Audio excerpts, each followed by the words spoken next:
I made a game in 24 hours was yesterday. In this video I'll try to make 50 games in 8 hours. Let's run the math.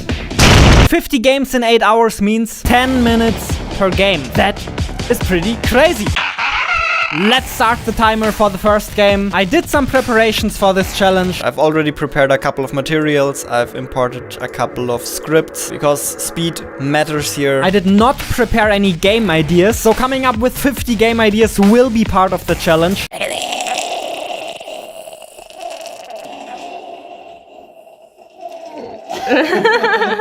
I created a cube, gave it a rigid body, gave it my movement script, and tada, we had a player character. Now it's flying into the abyss.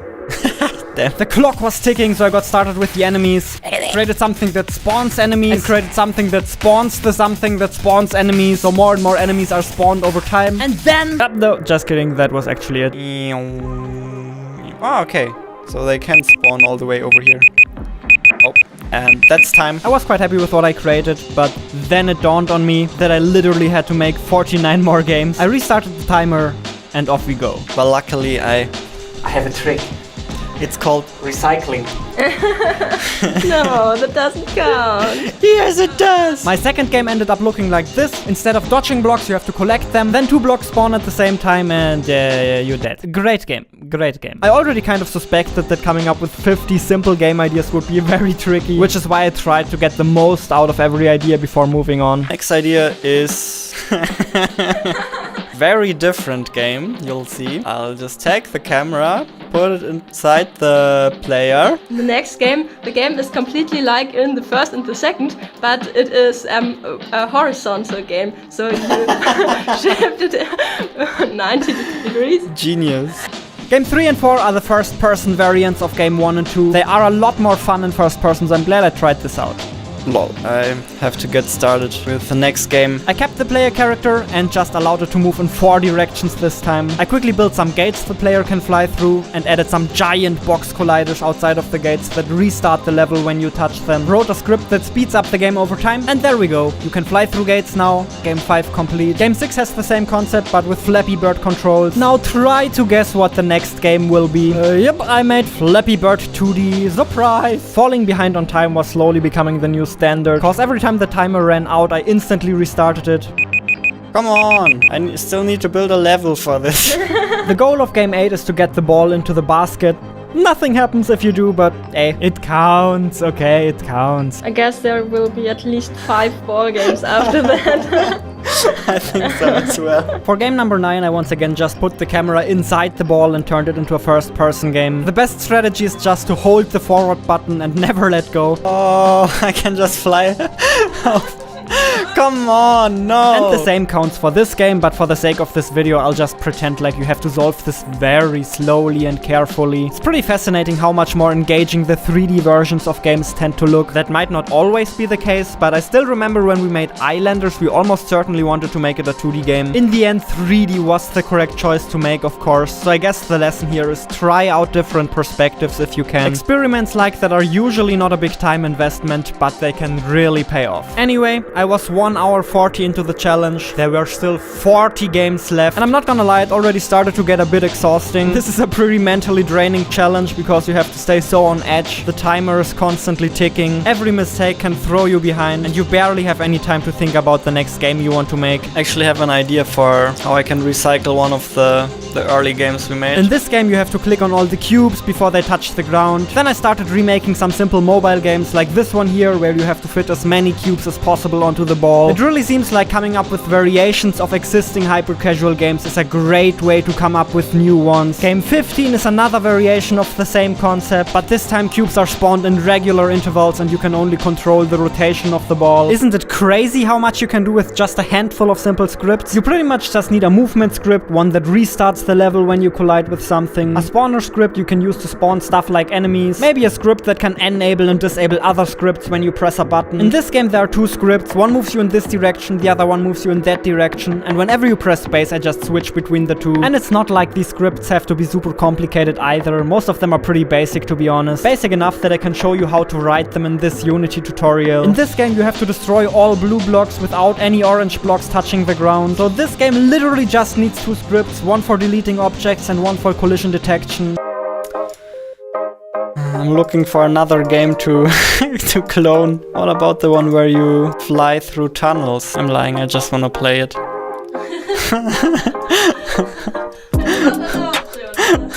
I don't have any ideas. This will be turned into the player. Go into super try-hard mode. Ooh, 2 minutes left. What do we do with this? Okay, how do I finish this one as quickly as possible? Yeah, I guess that's this game. So there I was, only 17 games in and already struggling super hard to come up with new game ideas. In this one you have to get one of the orange cubes to the other side with as few shots as possible. Then another brutally hard one-button game. I think I'll never be able to get past this part. How the hell do you keep messing up the end? Then came the obligatory shooter game. Oh.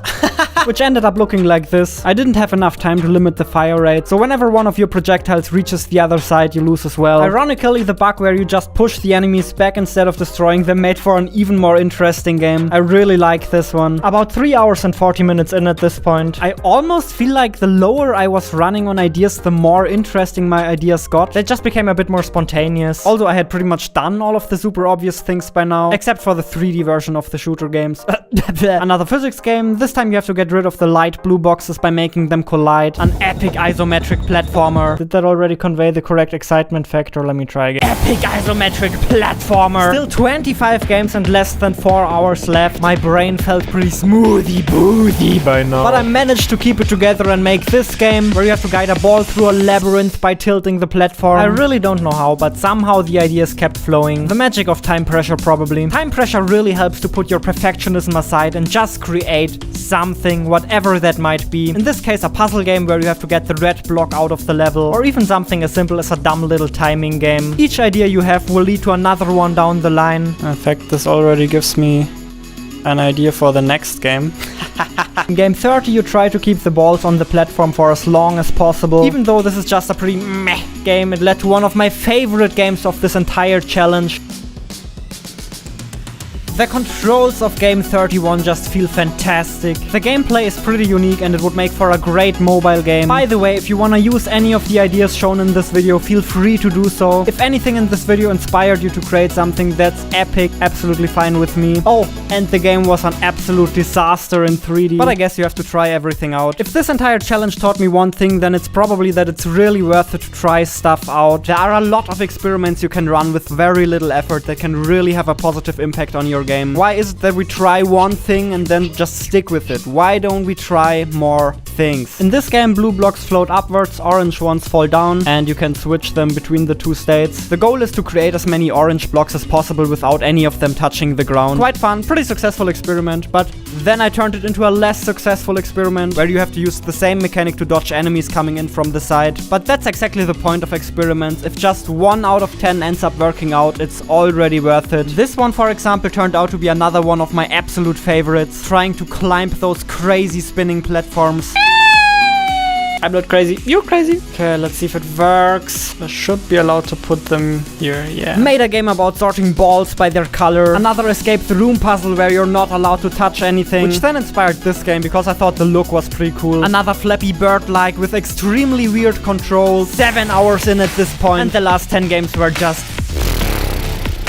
Here we go, last 10 games. I have absolutely no idea what to create anymore, but I'll just do something. I have no idea.